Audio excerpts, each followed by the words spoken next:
माहे रमज़ान माहे रमज़ान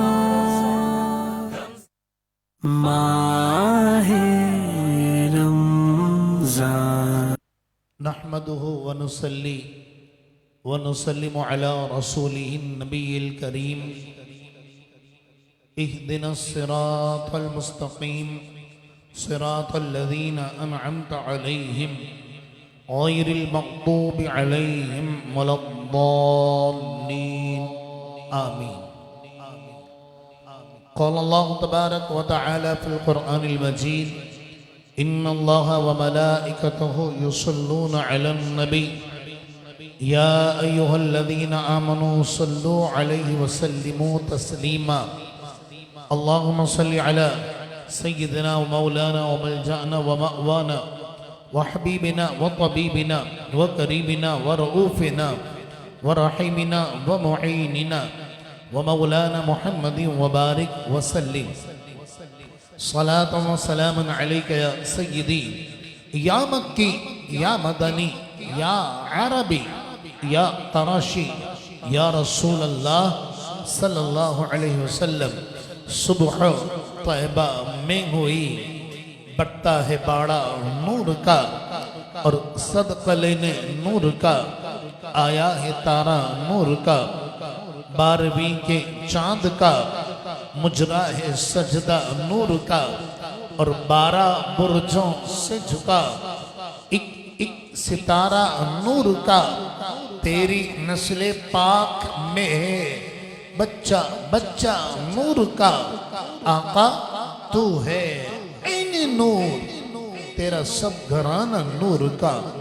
बाग तैबा में सुहाना फूल फूला नूर का।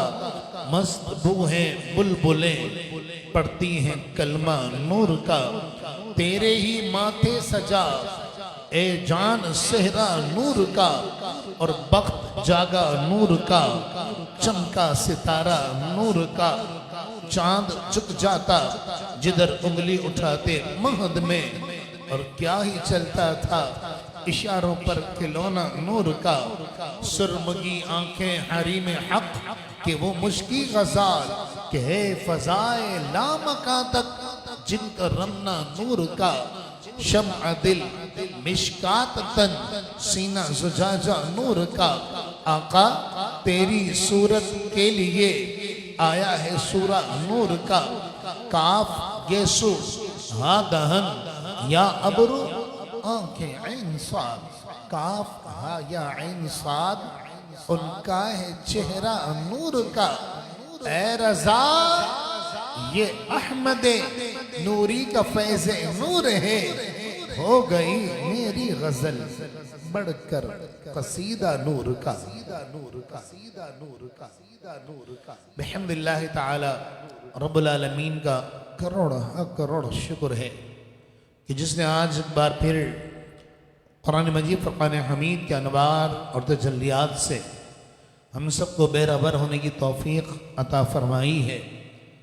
अल्हम्दुलिल्लाह रब्बिल आलमीन आज बुखारी मस्जिद खारा दर में 19वीं शब में 21 सिपारों की तिलावत तरावी में मुकम्मल हो चुकी है। अल्लाह रब्बुल आलमीन सबकी इबादतों को नमाज़ों को रोज़ों को तरावियों को अपनी बारगाह में कबूल फरमा ले। आज जो हम ताख़ीर से लाइव आए हैं उसकी वजह ये है कि लाइट चली गई थी और सेटअप लगाने में चूँकि लाइट ताख़ीर से आई तो इस वजह से सेटअप लगाने में थोड़ा टाइम लग गया। खैर आपने जो वक्त इंतज़ार किया अल्लाह पाक आपकी इस मोहब्बत कुरान को अपनी बारगाह में शरफ़ मकबूलियत अता फरमाए। इंशाअल्लाह आज हम 21वें पारे की तर्जमा और तफसीर मुख्तलिफ मकामात से जैसा कि हम सुनते चला रहे हैं बाकी 18 रातों से इंशाअल्लाह आज भी कुरान के नूर से अपने आप को रोशन और मुनव्वर फरमाएंगे। मोहब्बत के साथ दुरूद पाक पढ़ लीजिए। अल्लाहुम्मा सल्लि अला सय्यिदना मौलाना मुहम्मदिन मअदिनिल जूदि वल करम व आलिहि व सहबिहि व बारिक व सल्लिम सलातन व सलामन अलैका या सय्यदी या मक्की या मदनी या अरबी या रसूलल्लाह सल्लल्लाहु अलैहि वसल्लम। बिस्मिल्लाहिर्रहमानिर्रहीम। अल्लाह के नाम से शुरू जो बहुत मेहरबान निहायत रहम फरमाने वाला है। उतलु मा ऊहिया इलैका मिनल किताब, ए महबूब आप उस किताब की तिलावत फरमाएं जो आपकी जानिब वही की जा रही है। वह अक़िमिस सलाता, और आप नमाज कायम कीजिए। इन्ना सलात तन्हा अनिल फहशाई वल मुनकर, बेशक नमाज बेहयाई और बुरी बात से रोकती है। ये नमाज ही के अंदर खूबी आ जाती है कि जो पाबंदी के साथ नमाज अदा करता है अल्लाह तबारक व तआला उसे बुरे कामों से बचा लेता है। या वो बुराई का कस्द भी करे, इरादा भी करे, तो रब्बुल आलमीन की रहमत उसको बचा लिया करती है। आगे फरमाया वला ज़िक्रुल्लाहि अकबर, और अल्लाह का ज़िक्र ये सारे ज़िक्रों से अफजल और आला है। कुफ़ार मक्का रसूलुल्लाह अलैहिस्सलाम से फरमाते कहते हैं कि आप हमें अज़ाब से डराते हैं, आप ले आइए अज़ाब। आप कहते क़यामत आइए, क़यामत तो ले आइए। अल्लाह फरमाता यस्तअजिलूनका बिल अज़ाब, वो अज़ाब को जल्दी तलब करते हैं। व इन्न जहन्नमा लमुहीततुम बिल काफिरीन, और बेशक जहन्नम ने काफिरों को घेरा हुआ है। यौम यग़शाहुमुल अज़ाब मिन फ़ौक़िहिम, जिस दिन अल्लाह का अज़ाब उनके ऊपर से आएगा। व मिन तहति अर्जुलिहिम, जिस दिन उनके पाँव के नीचे से आएगा। वो यक़ूलु, और अल्लाह रब्बुल आलमीन उस वक्त उनसे फरमाएगा, यानी वो अज़ाब में घिरे हुए होंगे जहन्नम में, ऊपर भी आग होगी काफिर के, नीचे भी आग होगी। तो कुरान शाह फरमाता है कि जिस दिन वो अज़ाब आ जाएगा वह यक़ूलु, और फिर अल्लाह रब्बुल आलमीन इरशाद फरमाएगा ज़ूक़ू मा कुन्तुम तअमलून, अब जो तुमने करतूत किए हैं उसका मज़ा चखो। और जाहिर सी बात है ये सब मरने के बाद होगा, और ये एक अटल हकीकत है जो कुरान ने बयान कर दी। वो अटल हकीकत क्या है? कुल्लु नफ्सिन ज़ाइक़तुल मौत, कि हर जानदार ने मौत का मजा चखना है। जिसके जिस्म में रूह आ गई बिसे फिल बहरहाल मरना है। अल्लाह फरमाता जब मरने के बाद क्या होगा? सुम्मा इलैना तुरजऊन, फिर तुम हमारी ही तरफ लौटाए जाओगे। अगली आयत मुबारक में रब्बुल आलमीन ने मुसलमानों को और अपनी राह में जिहाद करने वालों और उसकी राह में कोशिश करने वालों को नवीद और मुजदा और मुसर्रत का पैगाम सुनाया। सुना रब्बुल आलमीन इरशाद फरमाता वल्लज़ीना जाहदू फीना, और जो लोग हमारी राह में जिहाद करते हैं, लनहदियन्नहुम सुबुलना, तो ज़रूर हम उन्हें अपने राहें दिखाएंगे। यानी अल्लाह रब्बुल आलमीन उन्हें जन्नत का रास्ता दिखाएगा। इस आयत का के बारे में मुफस्सिरीन ने फरमाया कि यहाँ जिहाद भी मुराद है, और अगर वसी मफ़हूम में इस आयत को लिया जाए तो दीन के लिए हर वो कोशिश कि इंसान दीन की सरबुलंदी के लिए जो भी कोशिश करे, तो कुरान निशा फरमाता है, अल्लाह फरमाता हम उसके लिए राहें आसान कर देंगे। वल्लनादियन्नहुम सुबुलना, तो ज़रूर हम उन्हें राहें दिखाएंगे। व इन्नल्लाहा लमअल मुहसिनीन, बेशक अल्लाह तबारक व तआला नेकियां करने वालों के साथ है। अल्लाह तबारक व तआला हम सबको कसरत से नेकियां करने की तौफीक अता फरमाए। मोहब्बत के साथ दुरूद पाक पढ़ लीजिए। अल्लाहुम्मा सल्लि अला सय्यिदना मौलाना मुहम्मदिन मअदिनिल जूदि वल करम व आलिहि व सहबिहि व बारिक व सल्लिम। सलातु व सलामुन अलैका या सय्यदी या मक्की या मदनी या अरबी या रसूल अल्लाह सल्लल्लाहु अलैहि वसल्लम। सूरह रूम से आगाज़ हो रहा है। सूरह रूम मक्की है, इसमें 60 आयतें हैं, 6 रुकू हैं। तरतीब कुरान के अतबार से इसका नंबर है 30वां, और नुज़ुल के अतबार से है 84। सूरह रूम का नाम रूम क्यों रखा गया है? मुफस्सिरीन इरशाद फरमाते हैं कि सूरह रूम का नाम रूम इसलिए रखा गया है कि अहले रूम जो थे उसमें इनकी फतह का जिक्र है। वाक़या कुछ इस तरह है कि अहले रूम किताबी थे और जो फारसी थे अहले फारिस ये मजूसी थे। अच्छा, अहले रूम जो थे इनको मुसलमान पसंद करते थे क्योंकि ये किताबी थे, और अहले फारिस ये मजूसी थे, लिहाजा इनको मुशरिकीन पसंद करते थे। इन दोनों के दरमियान यानी रोमियों और फारसियों के दरमियान जंग हुई तो जो मजूसी फारसी थे वो गालिब आ गए, जीत गए जंग, और अहले रोम जंग हार गए।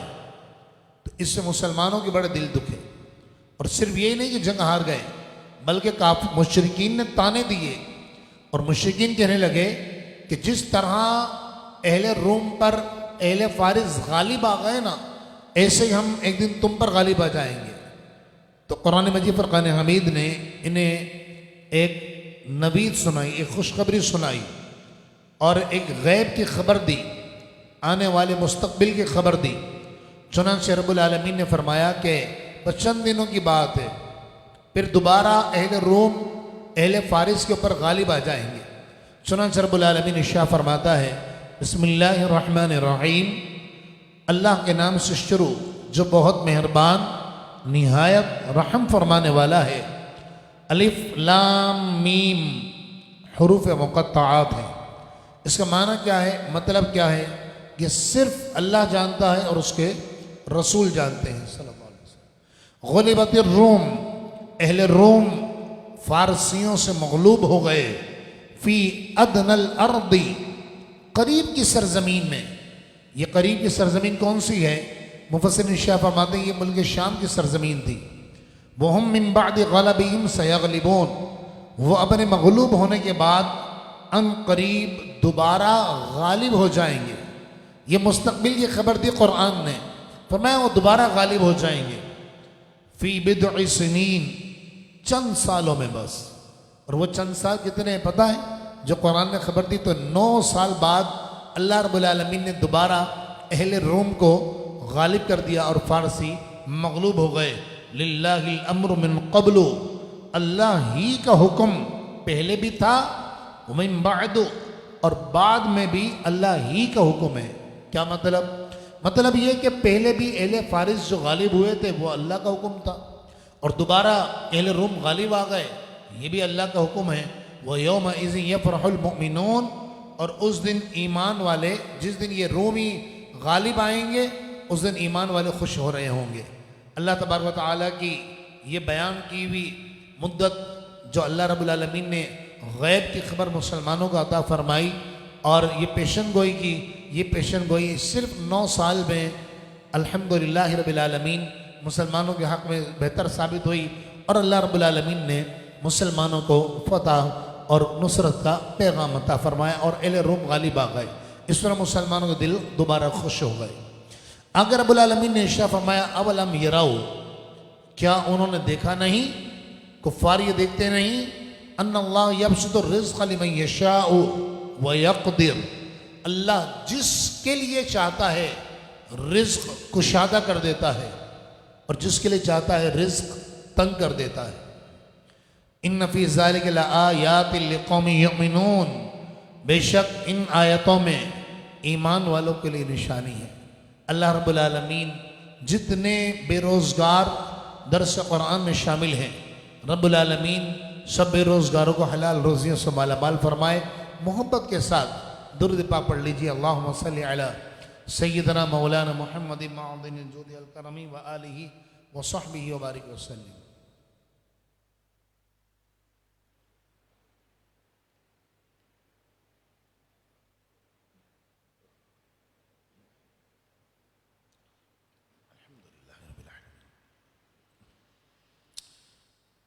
सूरह लुक़मान से आगाज़ हो रहा है। सूरह लुक़मान में हज़रत हकीम लुक़मान रहमतुल्लाहि ताला अलैह का ज़िक्र मुबारक है।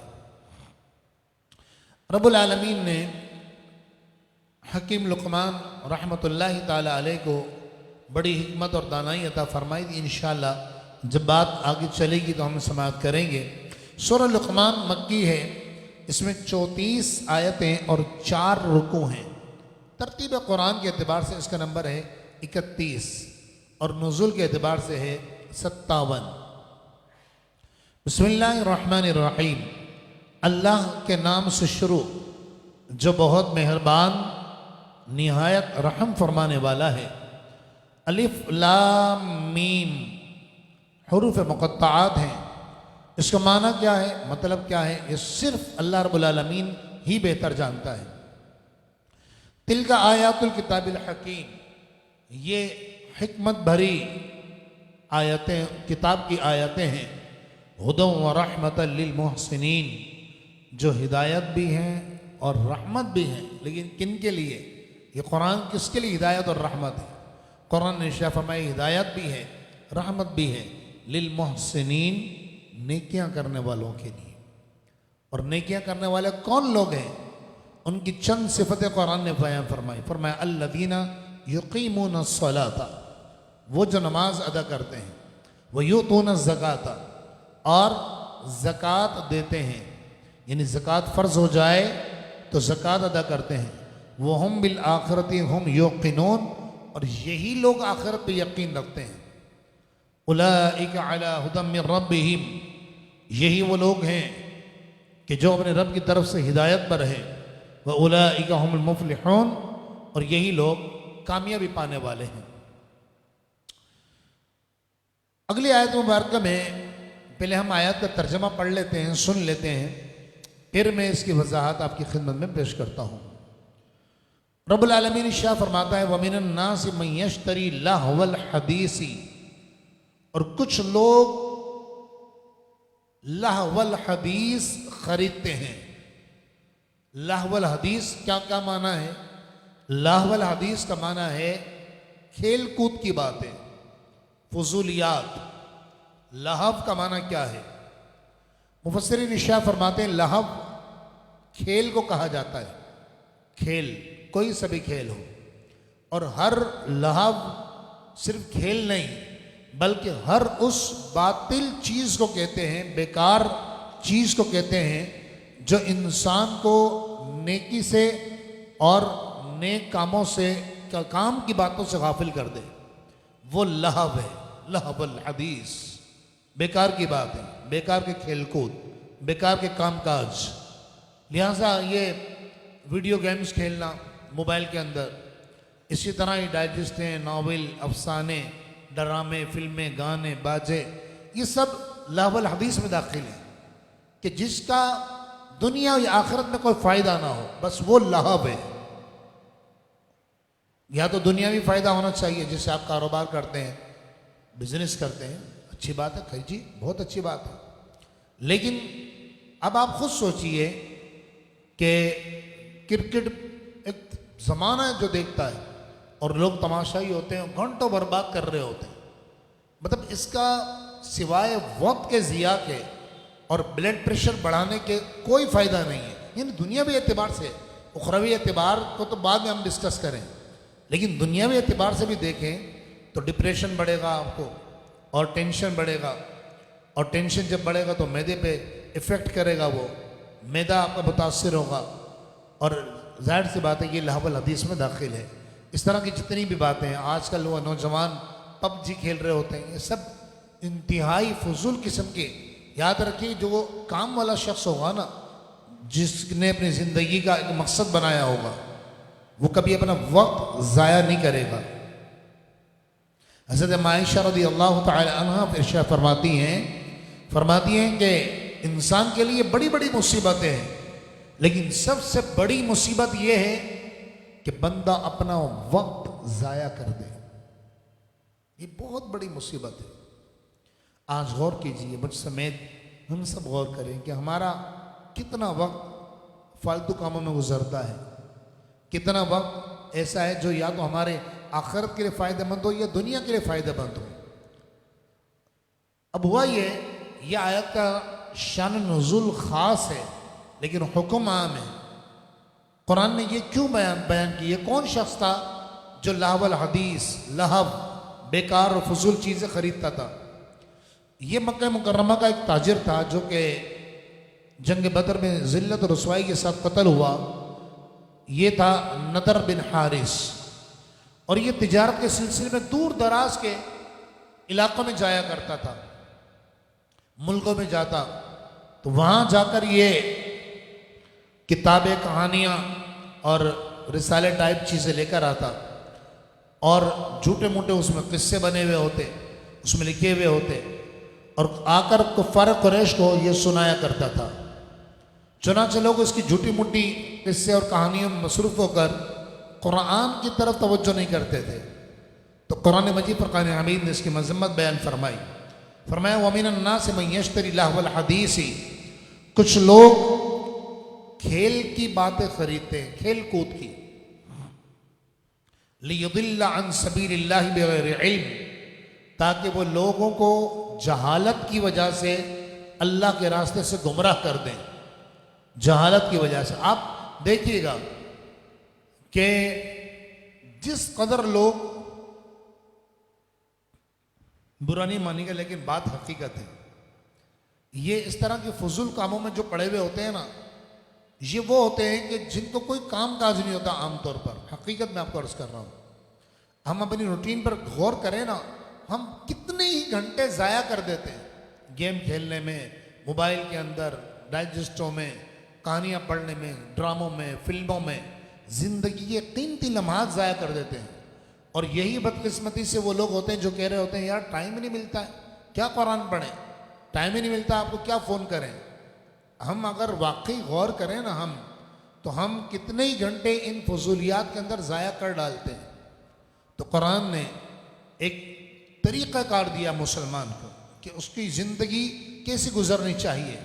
कुरान ने इरशाद फरमाया, अल्लाह फरमाता है जहालत की वजह से लोगों को अल्लाह के रास्ते से दूर कर दे, वयत्तखिज़हा हुज़ुआ, और उसका मजाक उड़ाएं, उलाइका लहुम अज़ाबुम मुहीन, यही वो लोग हैं कि जिनके लिए जलील करने वाला अजाब है।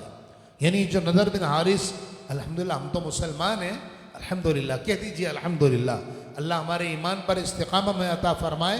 तो ये नदर बिन हारिस तो काफिर था, तो कुरान ने फरमाया ये फजूलियात में पढ़ना, फजूल चीज़ों में टाइम ज़ाया करना, ये मुसलमान का तरीक़ा नहीं है।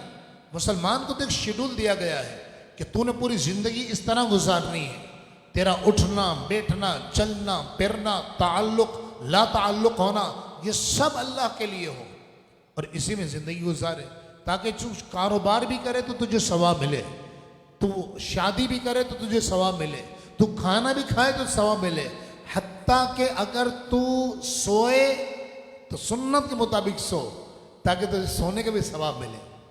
आपको मैं यहाँ तक आपको अर्ज कर दूँ कि याह्या बिन अक़सम एक बहुत बड़े मुहद्दिस गुजरे हैं, उनके पास एक काफिर आया और वो उसने कहा कि जी मैं मुसलमान होना चाहता हूँ। आपने उसको कलमा पढ़ा दिया, तौबा करा दी। जब वो कलमा पढ़ के मुसलमान हो गया तो आपने उससे पूछा कि तुझे इस्लाम की किस चीज़ ने मुतासिर किया कि तू ईमान कबूल कर ले। उसने कहा मैंने बड़ी गहरी नज़र से इस्लाम का मुताला किया। इस्लाम जिस तरह एक भाईचारा आम करता है, गरीब और अमीर के फ़र्क को ख़त्म करता है, ये दीगर मज़ाहिब में नहीं। एक बात। दूसरा, इस्लाम जो छोटी छोटी बातों पर अपने मानने वालों को तवज्जो कराता है, उनको पाबंद करता है कि तुम इस तरह डिसिप्लिन के साथ ज़िंदगी गुजारो। हत्ता के मुझे जो सबसे ज़्यादा मुतासिर किया है जिस चीज़ ने, किसी मज़हब में ये बात नहीं बताई गई, सिर्फ इस्लाम ने अपने फॉलोवर्स को बताया क्या, कि तुम्हें बाथरूम में जाना कैसे है और जाकर बैठना कैसे है। हालांकि हम ये बात सुने तो हमें बड़ा अजीब सा लगेगा, लेकिन आप गौर कीजिए कि ये वाकई कितनी बारीक बात है कि वो मकाम जहां हमारे अलावा कोई दूसरा नहीं होगा, लेकिन इस्लाम ने हमें बताया कि नहीं, मुसलमान का चाहे तन्हाई में वो बैठे, लेकिन उसके बैठने का, उसके दाखिल होने का, उसके बाहर निकलने का एक अंदाज होना चाहिए और वो सबसे जुदा होना चाहिए। तो ये इस तरह के जो खेल है ना, कूद हैं, ये फुटबॉल और ये एक तफरीह के लिए खेलना, एक सेहत के लिए खेलना अच्छी बात है, लेकिन जब ये आपकी कारोबारी मसरूफियात में आड़ आ रहा है, जब आपकी इबादतों में आड़ आ रहा है, जब ये रुकावट बन रहा है, आपकी अल्लाह की जो है रास्ते में रुकावट बन रहा है, तो फिर ये गुमराही है, फिर ये तबाही है, फिर ये लहव है। लहव माना बेकार, बेहुदा, जिसका याद रखिए हर वो चीज लहव है, लाम हा वाओ, लहव, हर वो चीज बेकार है, लहव है कि जिसका दुनिया या आखिरत में कोई फायदा ना हो, बस वो लहव है। अल्लाह तबारक व तआला हम सबको बेकार कामों से महफूज फरमाए। मोहब्बत के साथ दुरूद पाक पढ़ लीजिए, अल्लाहुम्मा सल्लि अला सय्यिदना मौलाना मुहम्मद व बारिक वसल्लम। कुफ़ार क्या करते थे कि जब उनके सामने कुरान की आयतें पढ़ी जाती और उन्हें नसीहत की जाती तो वो अपनी उंगलियां कानों में डाल लेते, गोया कि उन्होंने सुना ही नहीं है। अल्लाह फरमाता है इदा तुतला अलैहि आयातुना, और जब उन पर हमारी आयतें तिलावत की जाती हैं, वल्ला मुस्तकबिरन, तो वो तकब्बुर करता हुआ पीठ फेरता है, कअल्लम यस्मअहा, गोया कि उसने सुना ही ना हो, कअन्न फी उज़ुनैहि वक़रा, गोया कि उसके कानों में रुकावट हो। फबश्शिरहु बिअज़ाबिन अलीम, ए हबीब आप इन काफिरों को दर्दनाक अजाब की खुशखबरी सुना दीजिए जो इन फजूलियात में पड़े हुए हैं। और मोमिन फरमाया इन्नल्लज़ीना आमनू व अमिलुस्सालिहात, बेशक जो लोग ईमान लाए और नेक अमाल इख्तियार किए, लहुम जन्नातुन नईम, उनके लिए नेमतों वाली जन्नतें हैं, खालिदीन फीहा, वो उस जन्नत में हमेशा हमेशा रहेंगे। वअदल्लाहि हक्का, सुन लो ये अल्लाह का सच्चा वादा है। है मेरा आपका वादा गलत हो सकता है, आगे पीछे हो सकता है, अल्लाह का वादा ये कुरान में फरमा रहा है। वहुवल अज़ीज़ुल हकीम, वही बहुत गालिब बड़ी हिकमत वाला है। मोहब्बत के साथ दुरूद पाक पढ़ लीजिए, अल्लाहुम्मा सल्लि अला सय्यिदना मौलाना मुहम्मद मअदिनिल जूदि वल करमी व आलिहि व सहबिहि व बारिक वसल्लिम।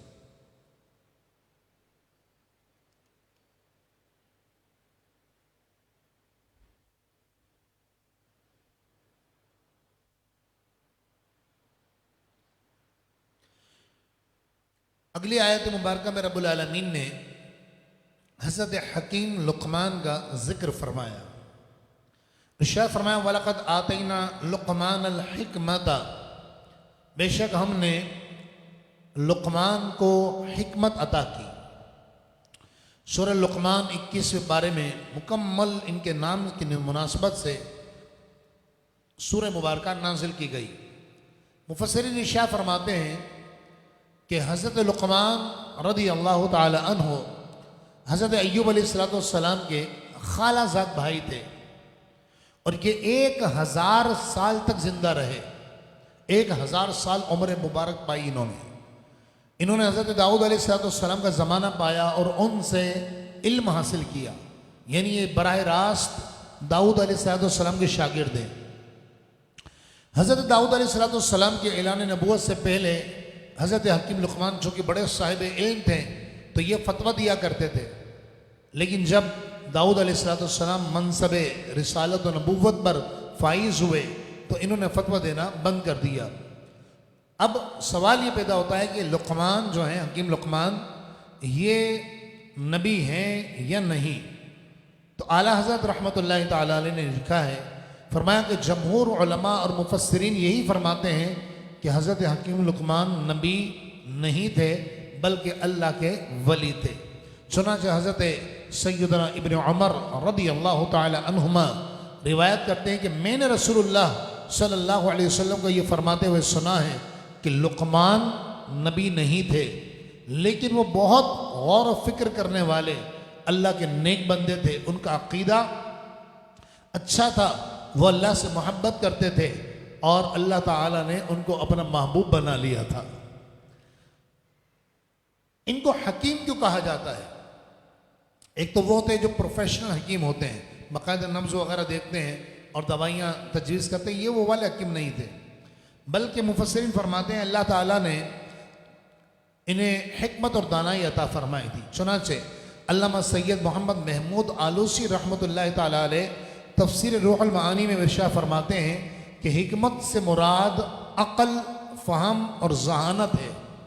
और मुफस्सिरीन फरमाते हैं कि हिकमत एक ऐसी शे है कि अल्लाह तबारक व तआला इस हिकमत को जिसके दिल में रख देता है, ये हिकमत उसके दिल को रोशन कर देती है, दानाई आ जाती है, उसका दिल रोशन हो जाता है।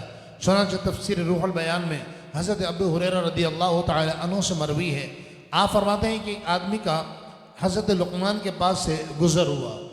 हज़रत हकीम लुक़मान तशरीफ़ फरमाते, वो आदमी गुज़रा और उसने पूछा, हुज़ूर ये आपको इतनी हिकमत, इतनी दानाई कैसे मिली? आपने फरमाया, सच बोलने की वजह से, अमानतदारी की वजह से और फजूल और गैर मुताल्लिक बातों को छोड़ने की वजह से। यानी जिन बातों से मेरा ताल्लुक ना ही, मैंने उसको छोड़ दिया। आज गौर करें हम कि ये तीनों बातें, अमानत में खयानत, मतलब मैं क्या अर्ज करूं, लोग पैसे खा के बाकायदा धोखा देते हैं, प्लान करके धोखा देते हैं, फ्रॉड करते हैं, जगहों पे कब्जे कर लेते हैं, उससे माल खरीदा, उससे पैसे ले लिए, पैसे वापस नहीं कर रहे हैं, फ्रॉड करते हैं बाकायदा।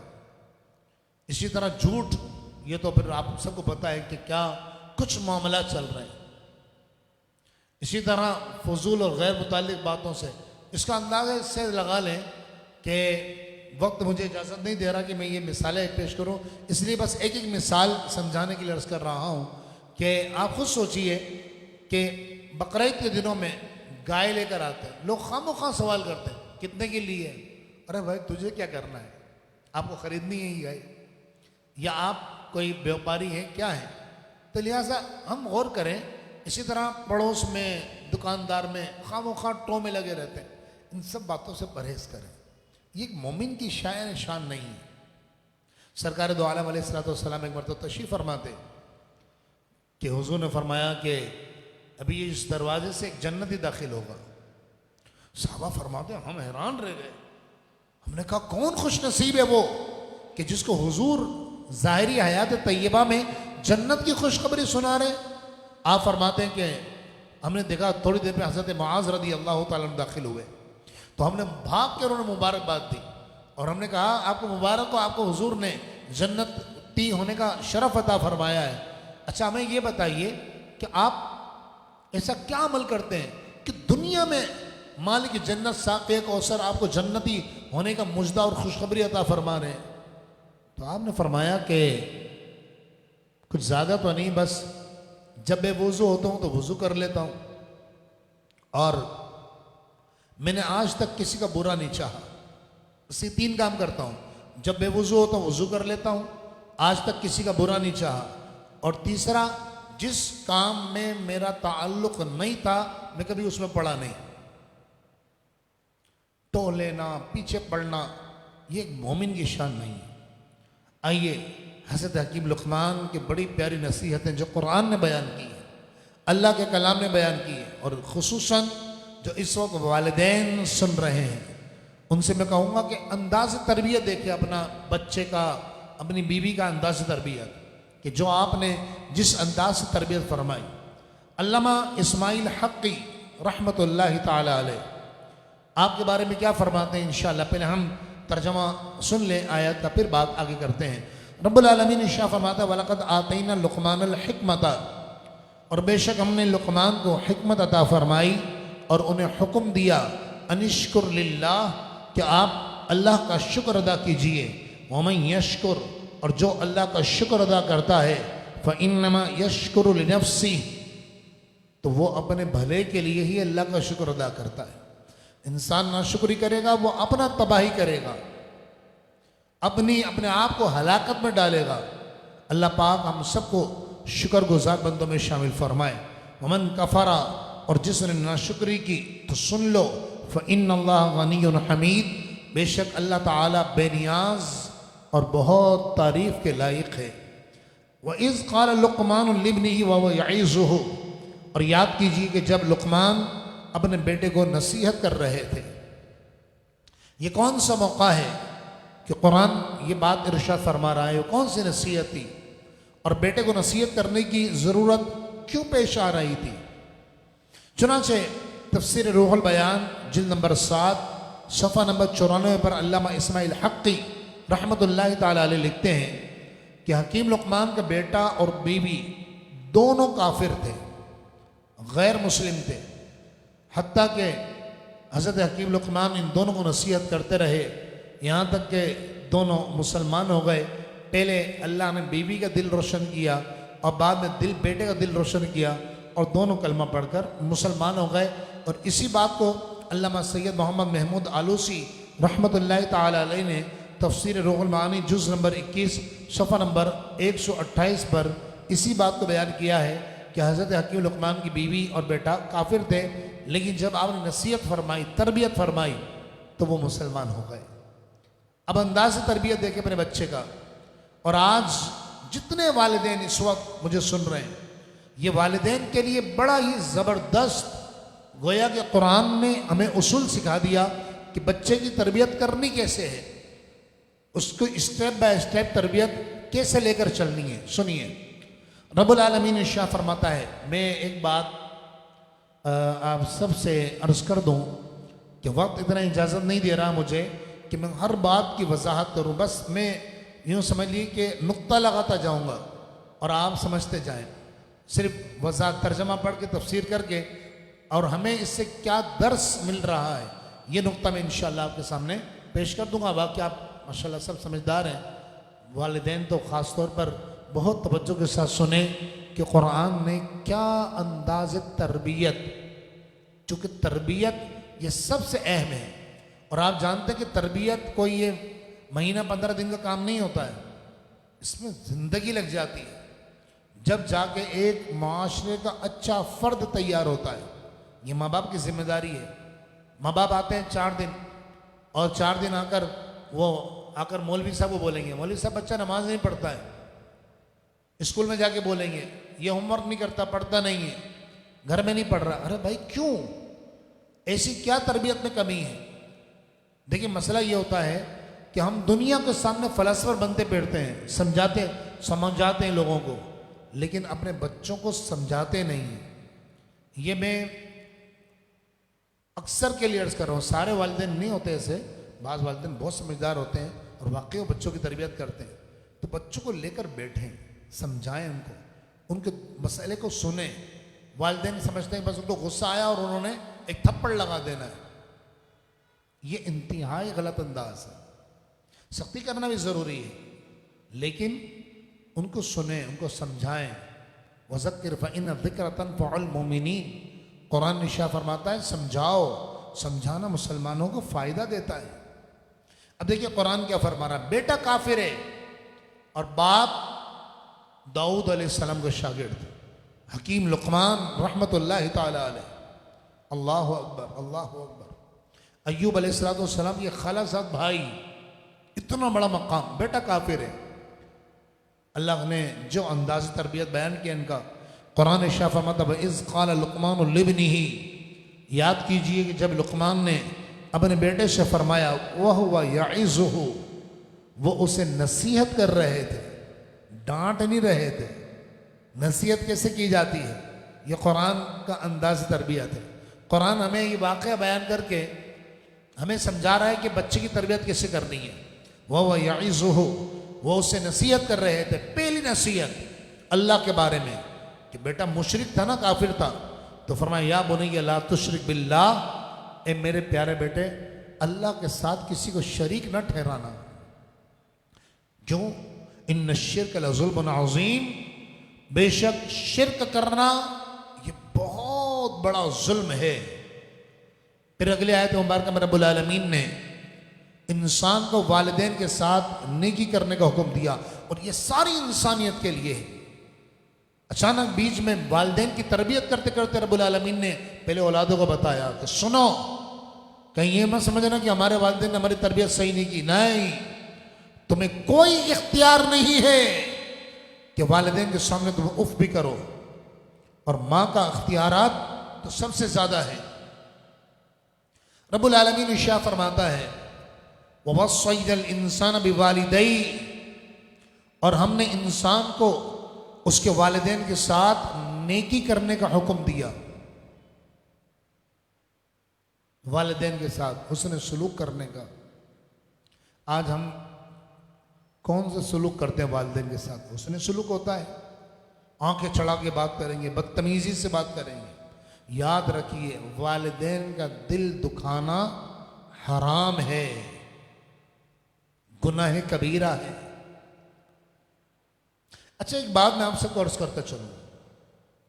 जब हम दरस निज़ामी पढ़ने गए लाहौर, तो हमने हदीस पाक पढ़ी कि हुज़ूर अलैहिस्सलाम की खिदमत अक़दस में एक शख्स हाजिर हुआ। उसने अर्ज़ की, या रसूलल्लाह सल्लल्लाहु अलैहि वसल्लम, मेरे वालिद और वालिदा में से, दोनों में से सबसे ज़्यादा हक़ मेरा किस पर है?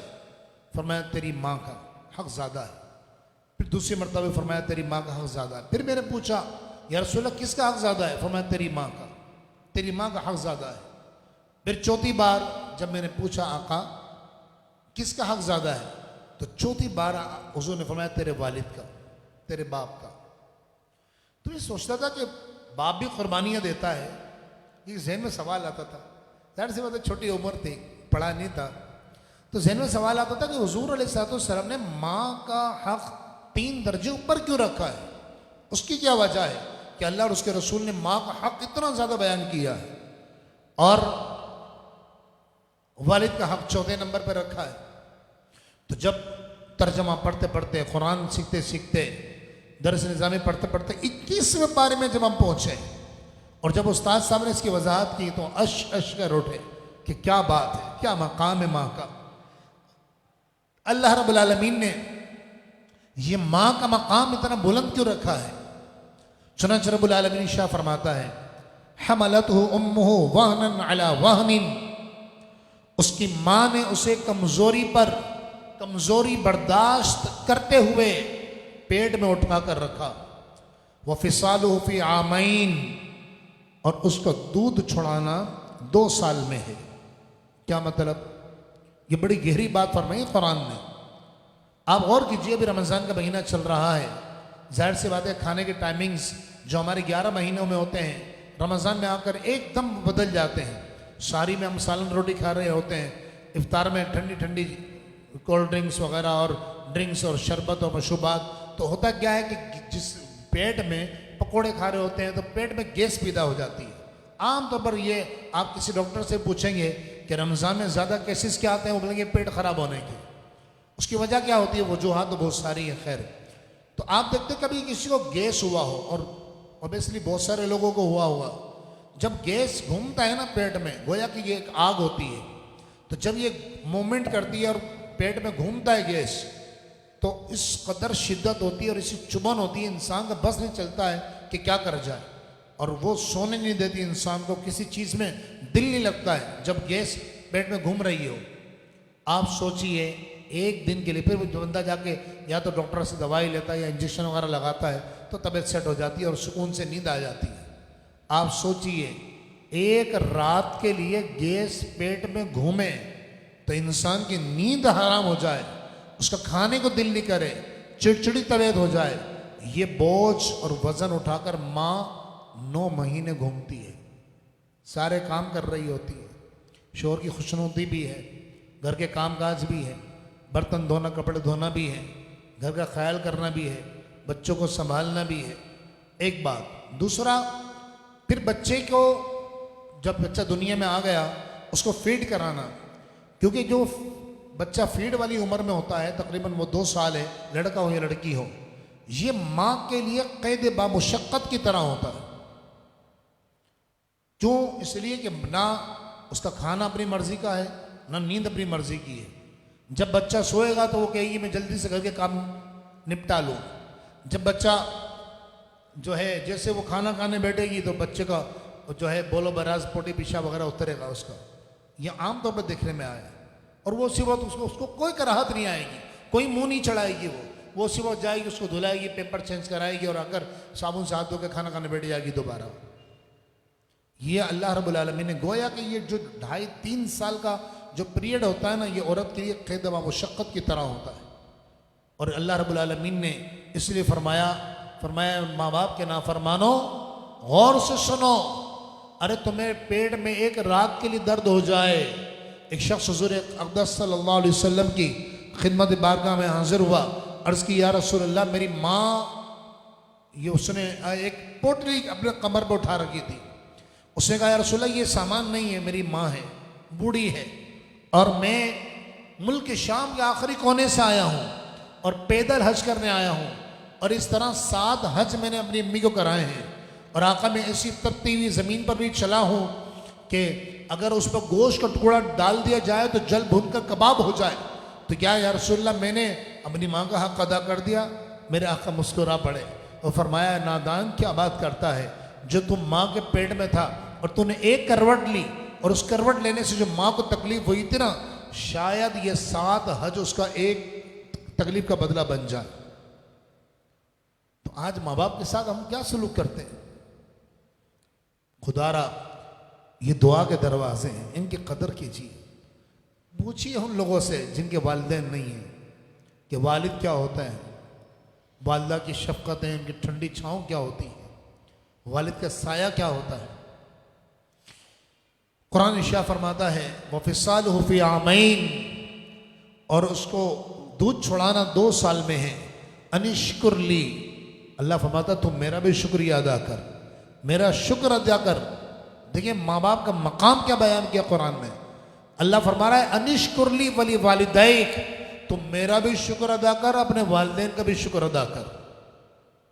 बताइए कभी बंदा अल्लाह का शुक्र अदा कर सकता है? कि महकू कभी नहीं अदा कर सकता। किस किस नेमत पर अदा करेगा? और अल्लाह ने अपने शुक्र के साथ वालिदैन के शुक्र का मिलाया है। कुरान इरशाद फरमाता है इलैहिल मसीर, और फिर बिलाखिर मेरी ही तरफ लौट कर आना है। हज़रत हकीम लुक़मान की बात चल रही थी, बीच में वालिदैन का तज़किरा इसलिए आया, मुफस्सिर फरमाते क्या वजह है कि कुरान वालिदैन की तरबियत फरमा रहा था, अचानक माँ बाप के एहतराम और उनकी माँ की अज़मत और बाप की रिफ़त और बुलंदी और मकाम और शुक्र की बात आ गई। फरमाया इसलिए कि औलाद कहीं ये ना समझे कि वो माँ बाप को नसीहत करने बैठ जाए कि सुनो कुरान क्या कह रहा है, किस तरह तरबियत करनी चाहिए। नहीं, माँ बाप गलती भी करें तब भी औलाद को इख्तियार नहीं है कि वो उनकी इस्लाह करे।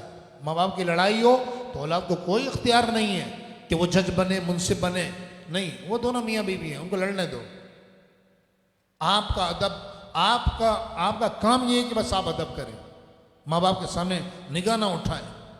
ये दीन सिखाता है। दीन सिखाइए अपने बच्चों को कि दीन आपके बच्चों को आपका फर्मा बरदार बनाएगा। रब्बुल आलमीन इरशाद फरमाता है, हकीम लुक़मान रहमतुल्लाहि ताला अलैह अपने बेटे से फरमाने लगे या बुनैया। पहले अल्लाह रब्बुल आलमीन की वहदानियत की दावत दी कि अल्लाह वाहदहुला शरीक है, तो शरीक ना ठहराना किसी को। अब वो देख रहा है, तो कहीं भी गुनाह करेगा ना, जमीन की तह में चट्टान के अंदर जाकर वो वहां भी देखेगा। ये बच्चे की तरबियत का दूसरा अंदाज। बच्चे को अल्लाह का डर सिखाएं। उसको बिल्ले से, बाऊ से, वो भाऊ आ रहा है, वो बिल्ला आ रहा है, वो बांगड़ा आ रहा है, वो जिन्नात आ रहा है, वो जिन आ रहा है, वो भूत आ रहा है, इससे नहीं डराएं। इससे बच्चे बुज़दिल हो जाते हैं। और जो अल्लाह से डरता है ना, वो बहादुर हो जाता है। देखिए एक उसूल है कि इंसान जिस चीज से डरता है उससे दूर हो जाता है। भाई मिसाल के तौर पर ये वायरिंग हुई भी है, तार लगे हुए हैं, इलेक्ट्रिक घूम रही है इसके अंदर, हम हाथ नहीं लगाएंगे। क्यों? क्यों? डर लगता है, बिजली है, करंट मारेगी, दूर हो जाएंगे ना आप। लेकिन फरमाया कि जिस चीज से डरता, उसूल ये है, फितरत ये है कि जिस चीज से डरेगा दूर हो जाएगा। लेकिन रब का डर ऐसा है, जितना अल्लाह से डरेगा उतना अल्लाह के करीब हो जाएगा। अल्लाह का डर। अब आप देखिए अपने शहजादे को, अपने साहबजादे को हज़रत हकीम लुक़मान कहने लगे या बुनैया इन्नहा इन तक मिस्क़ाल हब्बतिन, ए मेरे प्यारे बेटे, अगर कोई चीज राई के दाने के बराबर हो, फतकुन फी सखरतिन, फिर वो किसी चट्टान के अंदर हो राई के दाने के बराबर चट्टान के अंदर हो, औ फिस समावाति औ फिल अर्दी, या आसमानों में हो या जमीन में हो, या तिबी अल्लाह, क़यामत के दिन अल्लाह उसको तेरे सामने ले आएगा। कहीं भी तू गुनाह कर ले, छुपेगा नहीं। इन्नल्लाह लतीफ़ुन खबीर, बेशक अल्लाह तबारक व तआला हर बारीकी को जानने वाला, खूब खबरदार है कि वो रब तुझे देख रहा है। फिर नमाज की तलकीन की अपने बेटे को, या बुनैया अक़िमिस सलाता, ए मेरे बेटे, देखिए अंदाज देखें, ए मेरे प्यारे बेटे। या बुनैया का माना यही है, ए मेरे प्यारे बेटे, अक़िमिस सलाता, तो नमाज कायम रख, वअमुर बिल मारूफ और नेकी का हुक्म दे, वन्हा अनिल मुनकर और बुराइयों से मना कर, वस्बिर अला मा असाबका और जो तुझको मुसीबत पहुंचे तो उस पर सब्र कर। इन्ना ज़ालिका मिन अज़्मिल उमूर, बेशक ये बड़ी हिम्मत का काम है। फिर अंदाज़ तरबियत देखें कि ज़िंदगी गुजारने के अंदाज अपने बच्चे को कैसे सिखा रहे हैं। वला तुसाइर खद्दक लिन्नास, और लोगों से तकब्बुर के साथ अपना चेहरा नहीं फेर। वला तमशी फिल अर्दी मरहा, और ज़मीन पर अकड़ता हुआ मत चल। देखिए चलने का अंदाज, अकड़ के नहीं चलना है। इन्नल्लाह ला युहिब्बु कुल्ला मुख्तालिन फ़ख़ूर, बेशक अल्लाह तबारक व तआला किसी अकड़ने वाले को पसंद नहीं फरमाता। वक़्सिद फ़ी मशीका, अपनी चाल में मयाना रवि इख्तियार कर। वग़्दुद मिन सौतिक, और जब बात करे तो अपनी आवाज़ कुछ नीचा रख। जब बात बच्चे होते हैं ना चिल्ला चिल्ला के बोल रहे होते हैं। एक बात मैं आप सबको अर्ज कर दूं, बच्चा हमारे घर का आईना होता है। दोबारा जुमला सुनिए, बच्चा हमारे घर का आईना होता है। जो उसकी हरकतों के अंदर हमारे घर की तरबियत नजर आ रही होती है। आप देख लीजिए गलियों में, मेलों में बाज़ औक़ात बच्चे होते हैं, वो मतलब वालिदैन तवज्जो ही नहीं करते, और वो किस कदर बेबाकी के साथ गुफ्तगू कर रहे होते हैं कि मैं इस वक्त बराह रास्त सोशल मीडिया पर हूँ, मैं उसको जिक्र नहीं कर सकता अल्फाजों को। बच्चे ने कहाँ से सीखे वो अल्फाज? उसको शर्म क्यों नहीं आ रही है बोलते हुए? शर्म उस वक्त उड़ती है जब मुसलसल कान में पढ़ते रहे अल्फाज। जब घर में सुन रहा होगा तो शर्म उड़ जाएगी। तो कुरान शाह फरमाता है कि हज़रत हकीम लुक़मान ने अपने बेटे की तरबियत की। फरमाया वग़्दुद मिन सौतिक, अपनी आवाज़ को जब बात करे तो थोड़ा धीमा कर, पस्त रख। इन्ना अनकरल अस्वात लसौतुल हमीर, बेशक तमाम आवाज़ों में सबसे बुरी आवाज़ गधे की आवाज़ है। ये बेटे को समझा दिया कि बेटा ज़ोर ज़ोर से बोलना ये तो गधे का काम है, इंसान का काम नहीं है। मैं फिर आपको अर्ज़ कर दूँ कि तरबियत ये मरहलावार होती है। ऐसा नहीं है कि हफ्ता 2 हफ्ता 15 दिन 20 दिन ये इसमें तरबियत हो जाएगी, बल्कि मुसलसल पैगाम एक एक बात पर बच्चों को टोकना पड़ता है। ये बच्चे की नफ्सियात होती है कि बच्चा बुराई को या बुरे आदतों को जल्दी पिक करता है और अच्छी आदतों को अपनाते हुए टाइम लेता है। आप उसके सामने बिल्कुल फलासफर नहीं बन जाएं, बल्कि माँ बाप की तो बहुत बड़ी जिम्मेदारी है। ऐसे थोड़ी कदमों तले जन्नत रखी गई है। इसका मतलब ये कि जब इतना बड़ा मकाम दिया गया है ना, तो जिम्मेदारी भी इतनी बड़ी है। तो लिहाजा माँ बाप को चाहिए कि ये जो मैंने बातें अर्ज़ की हैं, कुरान पाक के हवाले से आपके सामने पेश की हैं, इनको दिल में जगा दें। अपने बच्चों की तरबियत पर गौर करें। आप जो करें, आप जो कहेंगे बच्चा वैसा करेगा नहीं, बल्कि आप जो करेंगे बच्चा वो करेगा। ये उसूल है। अल्लाह तबारक व तआला हम सब के औलादों को नेक, परहेज़गार और आशिक रसूल बनाए। हमारी आंखों की ठंडक, बख्शिश और इज़्ज़त का ज़रिया बनाए। और रब्बुल आलमीन जो बे औलाद हैं मौला सब की सुनी गोदों को आबाद फरमाए। आमीन बिजाहि नबी अमीन सल्लल्लाहु अलैहि वसल्लम। मोहब्बत के साथ दुरूद पाक पढ़ लीजिए। अल्लाहुम्मा सल्लि अला सय्यदना मौलाना मुहम्मद व बारिक वसल्लम।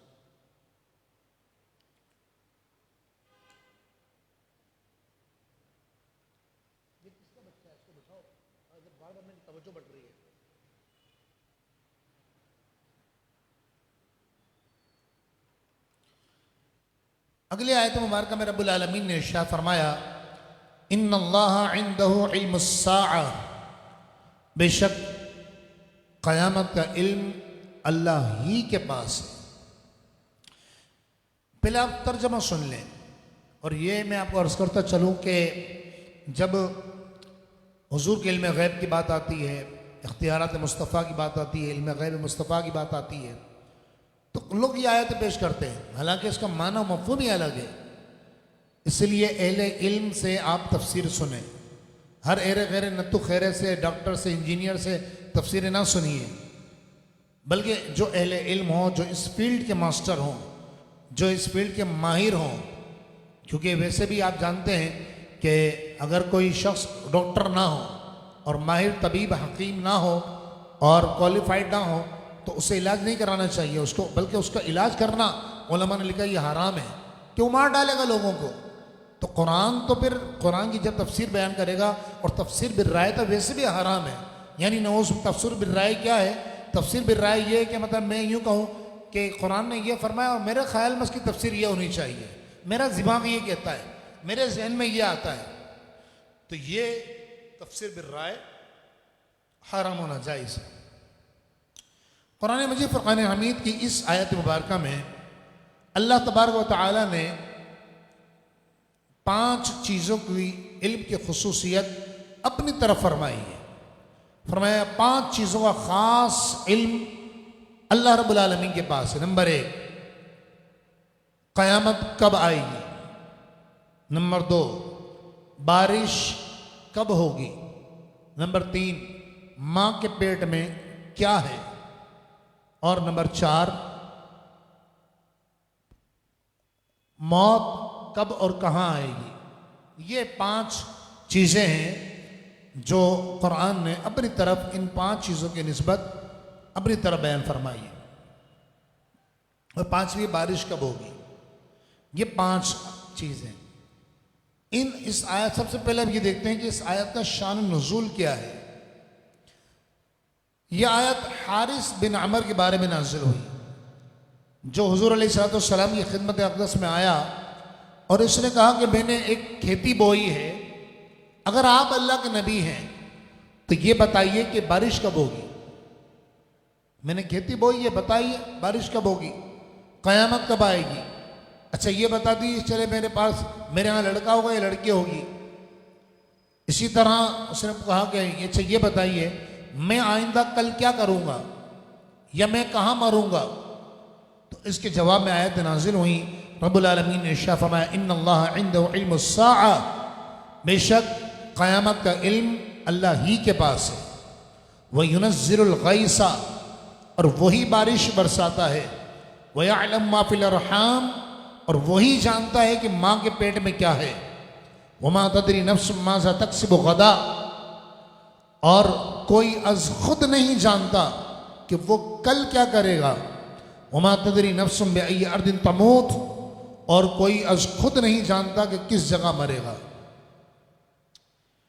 देखिए इस आयत मुबारक में जिन 5 चीज़ों की इल्म की खुसूसियत अल्लाह रब्बुल इज़्ज़त के साथ बयान फरमाई गई है कि माँ के पेट में क्या है, बारिश कब होगी, कोई कल क्या करेगा, कहाँ मरेगा, क़यामत कब कायम होगी, ये 5 उमूर।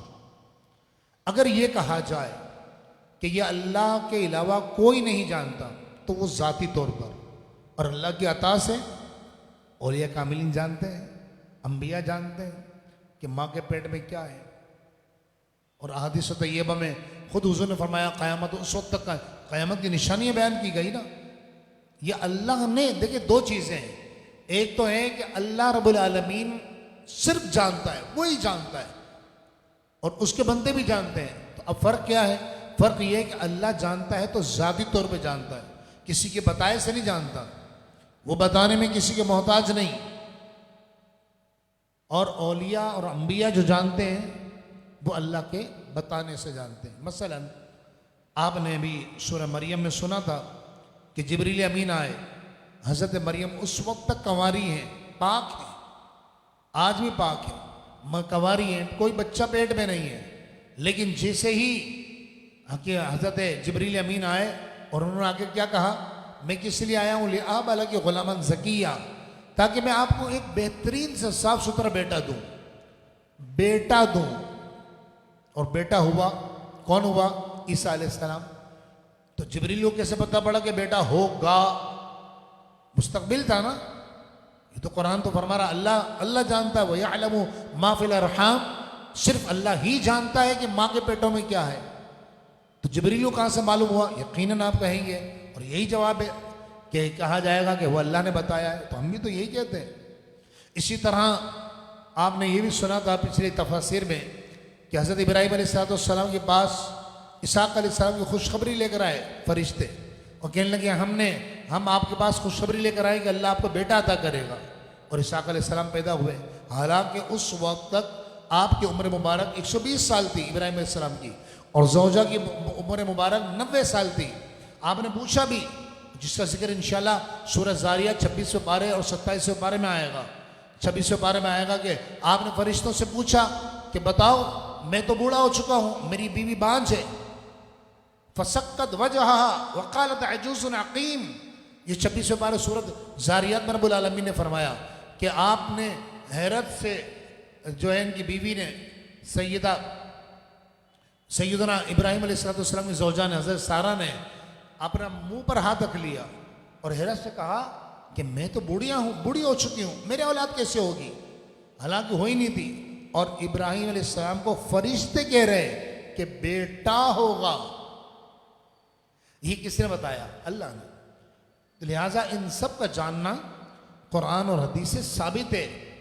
तो आयत का यही माना है कि अल्लाह, अगर कोई ये माना करे कि नौज़ुबिल्लाह अल्लाह, आयत का माना ये है कि अल्लाह के बताए बगैर कोई नहीं जानता, अल्लाह के बताने से ही जानते हैं। ये माना करना कि अल्लाह के बताने पे की बात भी बंदा नहीं जानेगा, तो ये तो कुरान और हदीस के खिलाफ है। भाई कुरान में आया ना, फरिश्तों ने आके खुशखबरियाँ दी बेटों की, औलाद की। और हदीस बुखारी के अंदर भी है कि वो एक साहबी हाजिर हुए, जुम्मे का दिन था, और रावी बयान करते हैं कि वो साहबी हाजिर हुए, अर्ज़ किया रसूलल्लाह कहत पड़ रहा है, सब कहत है, आका आप करम कीजिए, दुआ कीजिए, बारिश हो जाए। जुम्मे का खुतबा हुजूर दे रहे थे मिंबर अक़दस पे बैठकर। हुजूर अलैहिस्सलाम दुआ के लिए हाथ बुलंद कर दिए। हुजूर ने हाथ उठाए, साहबी कहते हैं अभी हाथ नीचे भी नहीं आए थे कि चारों तरफ से बादल आ गए और छमाछम मदीना मुनव्वरा बारिश होने लगी। कहने जब हम आए थे तो दर दीवार पर धूप थी, गर्मी थी, और जब जाने लगे तो मदीने की गलियों में पानी भरा हुआ था। पूरे हफ्ते बारिश होती रही, पूरे हफ्ते बारिश होती रही। फिर जुम्मा आया, फिर वही शख्स या कोई दूसरा शख्स खड़ा हुआ, अर्ज़ किया या रसूलल्लाह अब तो हमारे घर गिरने लगे हैं, आप दुआ करें अल्लाह ताला से। मेरे आका अलैहिस्सलाम ने फिर दुआ के लिए हाथ बुलंद किए। सहाबा फरमाते हुजूर का हाथ बुलंद करना था कि मदीने के ऊपर से बादल छटना शुरू हो गए, और इस तरह चारों तरफ कंगूरे बन गए, गोया मदीना मुनव्वरा ताज बना हुआ था। हुजूर अलैहिस्सलाम ने कहा अल्लाहुम्मा ला अलैना व हव अलैना कमा क़ाला अलैहिस्सलाम। हुजूर ने कहा अल्लाह तो हम पर ना बरसा, हमारे इर्द गिर्द बरसा। तो इर्द गिर्द बारिश होने लगी मदीना मुनव्वरा में। सहाबा फरमाते जब हम आए तो मूसलाधार बारिश हो रही थी, और जब जाने लगे तो मदीने की दर दीवार पर धूप चमक रही थी। अब हुजूर की दुआ से बारिश हुई। तो लिहाजा इस आयत का माना यही है कि ये अल्लाह की अता से जानते हैं। इन्नल्लाह अलीमुन खबीर, बेशक अल्लाह तबारक व तआला बड़े इल्म वाला और हर चीज़ पर खबरदार है। मोहब्बत के साथ दुरूद पाक पढ़ लीजिए। अल्लाहुम्मा सल्लि अला सय्यिदना मौलाना मुहम्मदिन मअदिनिल जूदि वल करमी व आलिहि व सहबिहि व बारिक व सल्लिम। सलातु व सलामुन अलैका या रसूलल्लाह।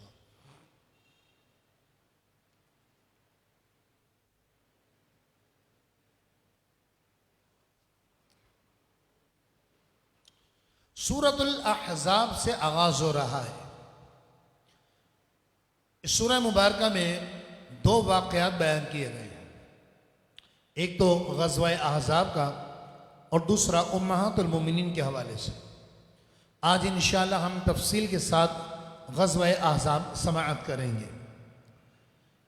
कुतुब तफासिर और अहादीस मुबारका में इस ग़ज़वे का नाम ग़ज़वा अहज़ाब भी है, और इसी ग़ज़वे को ग़ज़वा खंदक भी कहा जाता है। ग़ज़वा अहज़ाब क्यों कहा जाता है, ग़ज़वा खंदक क्यों कहा जाता है? देखिए, अहज़ाब है हिज़्बुन की जमा, हिज़्ब हा-ज़ा-बा, हिज़्ब। हिज़्ब का माना है जमाअत, और अहज़ाब हिज़्ब की जमा है, यानी जमाअतें। चूँकि मुशरिकीन मक्का, यहूदी और मुनाफिकीन, ये सारी जमातें मुत्तहिद होकर मदीना मुनव्वरा पर हमला आवर हुई थी, और हुजूर अलैहिस्सलाम ने जो सहाबा से मशवरा किया कि सारी जमातें मिलकर हमला आवर हो रही हैं। 12,000 का लश्कर आया था, 12,000 का लश्कर, और सारी जमातें मुशरिकीन, कुफ़ार, मजूसी और सब मुनाफिकीन, कुफ़ार सब मिलकर एक बार की इन्होंने जो है हमला किया मदीना मुनव्वरा पर। तो हुजूर ने मशवरा किया, हज़रत सलमान फ़ारसी, ये फ़ारस के रहने वाले थे, मेरे आका अलैहिस्सलाम की बारगाह में इन्होंने मशवरा दिया, या रसूलल्लाह हम मदीने के चारों तरफ खंदकें खोद दें ताकि कोई काफिर ना आ सके। सुना चाहिए अहले अरब में पहली मरतबा ये आइडिया डिस्कस हुआ जब मुसलमानों ने खंदकें खोदी, तो बहुत अरब हैरान हुए कि ये आइडिया, ये अंदाज़ा इनको कहाँ से आया अंदाज़। और चूँकि अरब में कभी, और फिर इसी ग़ज़वा खंदक या ग़ज़वा अहज़ाब के लिए दोनों का एक ही नाम है, ग़ज़वा खंदक ग़ज़वा अहज़ाब में हज़रत जाबिर का दावत का वाक़या पेश आया। इसी तरह ये वाक़या पेश आया कि ख़ुद आक़ा दो जहां सहाबा के साथ मिलकर खंदक खोद रहे थे। और आलम ये था, ये वो ज़माना है कि जिस ज़माने में फ़ाक़ा कशी है, अल्लाह के हबीब भी 2-2, 3-3 दिन के फ़ाक़े से हैं। और इस्लाम की आबियारी के लिए, मुसलमानों के दिफा के लिए, इंसानियत के दिफा के लिए अल्लाह के हबीब ने तलवार उठाई है।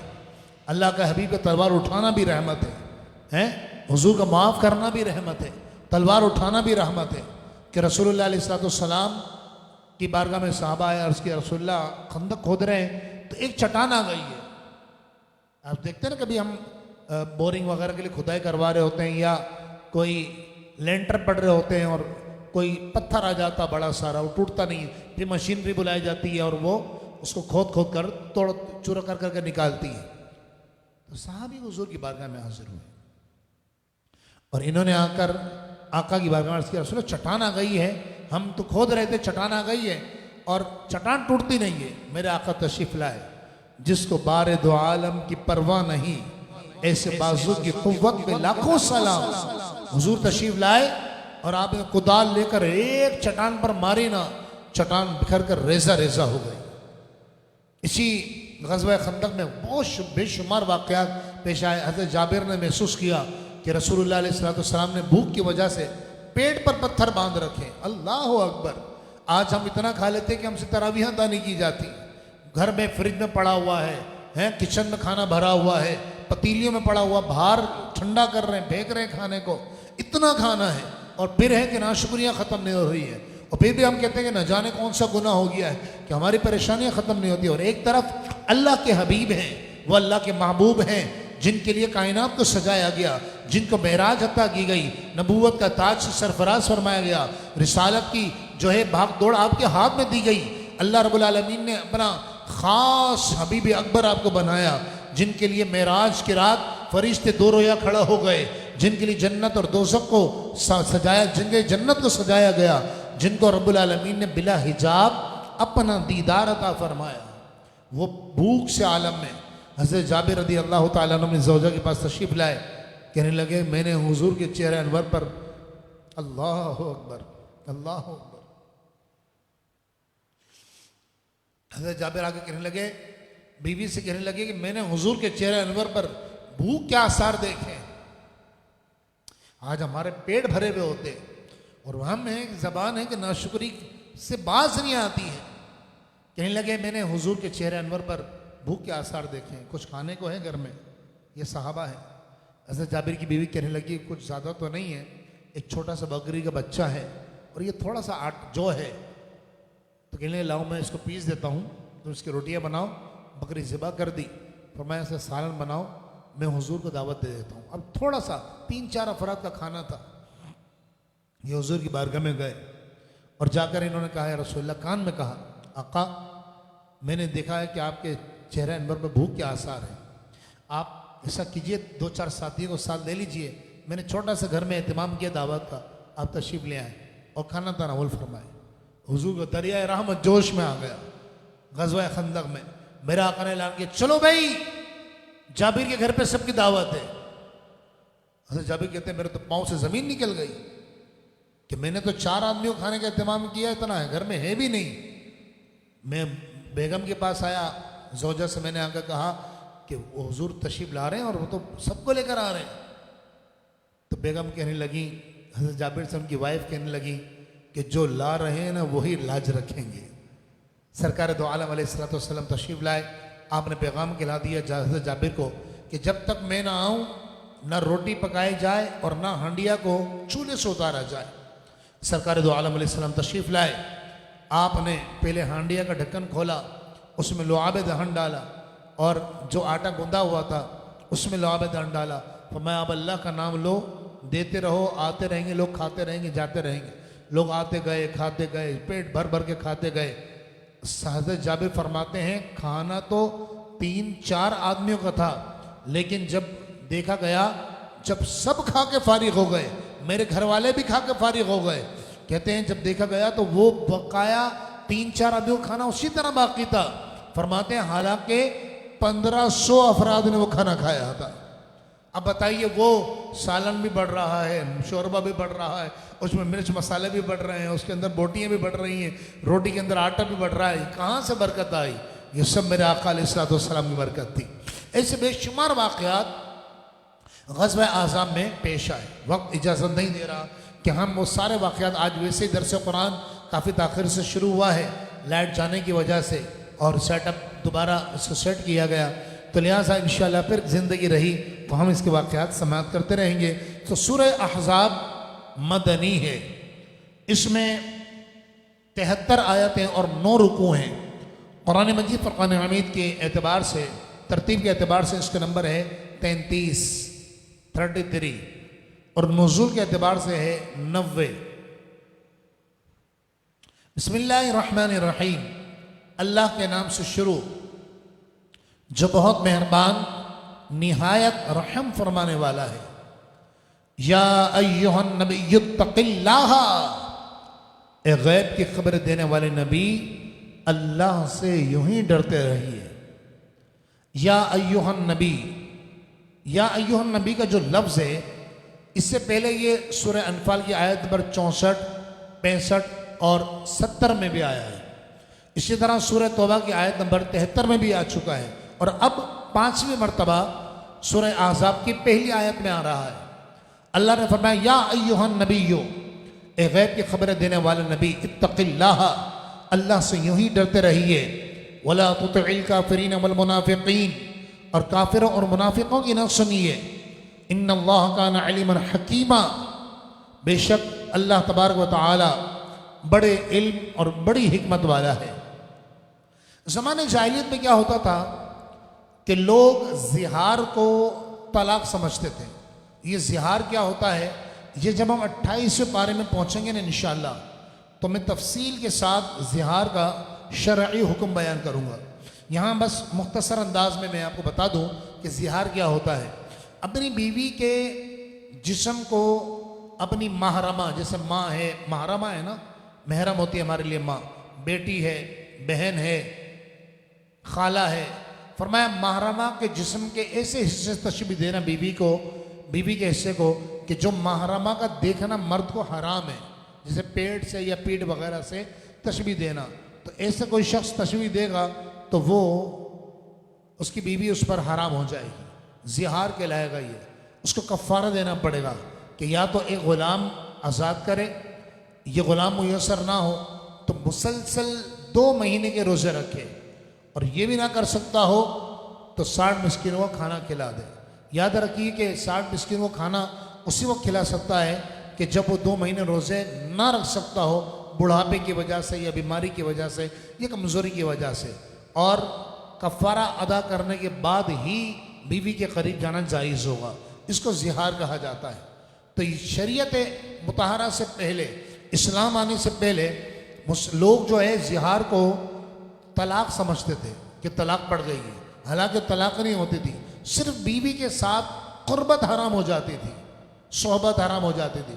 बीवी के साथ रहना जायज़ था, उसको देखना भी जायज़ था, लेकिन सोहबत करना हराम हो जाती थी। तो शरीयत मुतहरा ने इसे रद्द किया। इसी तरह जो ले पालक बच्चा होता है, जैसे हम किसी से बच्चा कोई बेऔलाद होता है तो वो बच्चा अडॉप्ट कर लेता है, गोद ले लेता है, तो अब लोग ये समझते थे कि ये जो गोद लिया बच्चा है ना, ये सगे बेटे की तरह उसको समझते थे, और इसकी बीवी को बिल्कुल सगी बहू की तरह। हालांकि ये तो सुतैला बेटा, ये तो गोद लिया हुआ बेटा, ले पालक है, मुतबन्ना है, उसको अरबी में मुतबन्ना कहा जाता है, हकीकी बेटा नहीं है। हत्ता कि इस बेटे को जायदाद में लोग वरासत भी दिया करते थे, जबकि ये वारिस होने का हकदार नहीं है। तो कुरान मजीद फ़ुरक़ान हमीद ने, ये मैंने आज क्यों वज़ाहत की, क्योंकि कल 22वें पारे जैसे आगाज़ होगा तो एक बड़ा ज़बरदस्त वाक़या आएगा जो इसी से ताल्लुक़ रखता होगा, वो इंशाअल्लाह हम कल सुनेंगे। अल्लाह ने फरमाया उदउहुम लिआबाइहिम, मुंह बोले बेटे को उनके हकीकी बापों की तरफ मंसूब करो।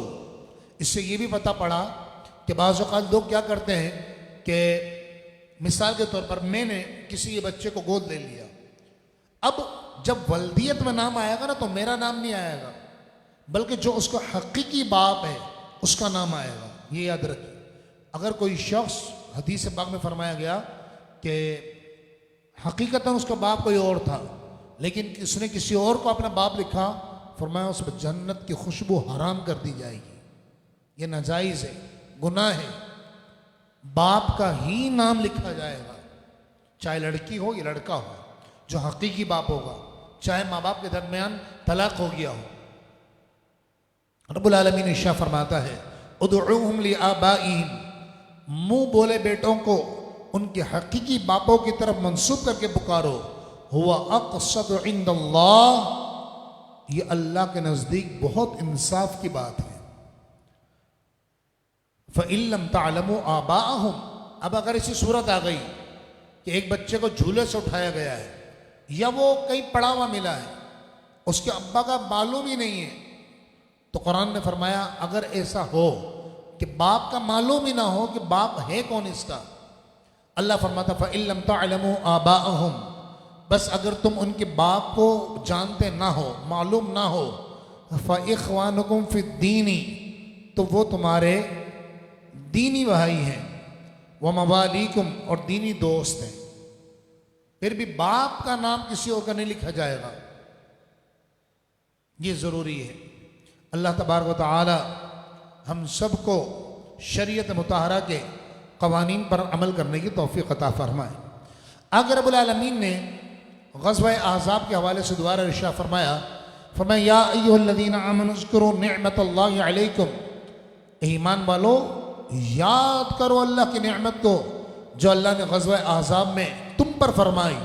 इज़ जाअतकुम जुनूदुन, कि जब काफिरों की बहुत सारी फौजें तुम पर हमला आवर हुई। ग़ज़वा अहज़ाब 4 शव्वाल सन 5 हिजरी में पेश आया। हुआ ये था कि जो आपको याद होगा कि मैंने ये बताया था आपको तफसीर कुरान में कि जब मुसलमान हिजरत करके मदीना मुनव्वरा आए तो मुसलमानों ने, रसूलुल्लाह अलैहि सल्लम ने, जो अतराफ़ के कबीले थे, ये ग़ज़वा बदर के ज़िक्र में आया था, अतलाफ़ के कबीलों से हुज़ूर ने मुआहिदा किया था कि हम तुम्हारे से खिलाफ, तुमसे नहीं लड़ेंगे, तुम हमसे मत लड़ना, जो तुमसे लड़ेगा हम उसका साथ नहीं देंगे, जो हमसे लड़े तुम उसका साथ नहीं दोगे। इन्हीं मुआहिदा करने वालों में कबीला बनु नदीर भी था, ये यहूदियों को कबीला था, इन्होंने भी मुआहिदा किया। लेकिन जब ग़ज़वा बदर में कुफ़ार आए, ग़ज़वा अहज़ाब में आए, तो इन्होंने कुफ़ार का साथ दिया मुसलमानों के ख़िलाफ़। तो इनके बड़े, इनको ग़ज़वा बदर के बाद इनको जिला वतन कर दिया गया और इन्हें जाने पर मजबूर कर दिया गया। तो इनके जो ये बड़े बड़े सरदार थे कबीले बनु नदीर के, ये मक्का मुकर्रमा आए और मक्का मुकर्रमा आकर इन्होंने कुफ़ार कुरैश को उभारा और कहने लगे कि तुम मुसलमानों के खिलाफ तैयारी करो, हम तुम्हारा साथ देंगे। चुनांचे सारे मजूसी और कुफ़ार, मुनाफिकीन और यहूदी और ईसाई सब मिलकर 12,000 का लश्कर लेकर मुसलमानों के लिए रवाना हुए। इधर मुसलमानों को इत्तला हुई, सरकार दो आलम अलैहिस्सलाम ने मुसलमानों से मशवरा फरमाया क्या तुम क्या करना है। तो सैयदना सलमान फारसी ने खंदक खोदने का मशवरा दिया, हुजूर को बहुत पसंद आया। खंदक खोदी गई। अभी खंदक खोद के फारिग ही हुए थे कि 12,000 का लश्कर आ गया। मुसलमानों के दिल दहलने लगे। 12,000 का लश्कर, और एक तरफ मुसलमान और मुनाफिकीन ये समझने लगे, कुफार ने आकर तीर अंदाजी शुरू कर दी, क्योंकि वो जो खंदक थी वो इतनी गहरी थी कि उसको पार करना करीब करीब नामुमकिन था। इतनी गहरी खंदक खोदी गई थी कि घोड़े के अंदर से भी उसको पार नहीं किया जा सकता था। खैर, तो मुसलमानों को खौफ हो गया, घबराहट हो गई, मुनाफिकीन को अपनी जानों की फिक्र हो गई। इसी वक्त अल्लाह के हबीब ने दुआ की, अल्लाह रब्बुल आलमीन की रहमत नाजिल हो गई। तेज तूफान आया, इतनी, ये 12 रोज तक मुहासरा जारी रहा, 25 रोज तक। और तीर आते रहे। जब आखिरी रात थी, एक रात जोरदार हवा चली, ये अल्लाह की मदद आई मुसलमानों के लिए, और शदीद तरीन और सर्द तरीन हवा चली, ठंडी हवा, इतनी ठंडी हवा कि सब थर थर कांपने लगे। तेज आंधी आई, सख्त सर्दी पड़ गई, और कुफ्फार का जो लश्कर था वो दरम बरम हो गया। इनकी बैसाखियां उखड़ गई, जितने इनके खेमे लगे थे सब उखड़ गए। अब यहाँ एक बड़ा प्यारा और ईमान अफरोज वाक़या पेश आया। वाक़या क्या पेश आया कि हज़रत अबू हुज़ैफ़ा बिन यमान रज़ी अल्लाह ताला, ये साहबी रसूल हैं और बड़े जो है मोतबर तरीन इनका नाम है। तो हुज़ैफ़ा बिन यमान रज़ी अल्लाह ताला अन्हु आप खुद रिवायत करते हैं, कहते ग़ज़वा अहज़ाब में मैं भी शामिल था और मुझे बड़ी सर्दी लग रही थी।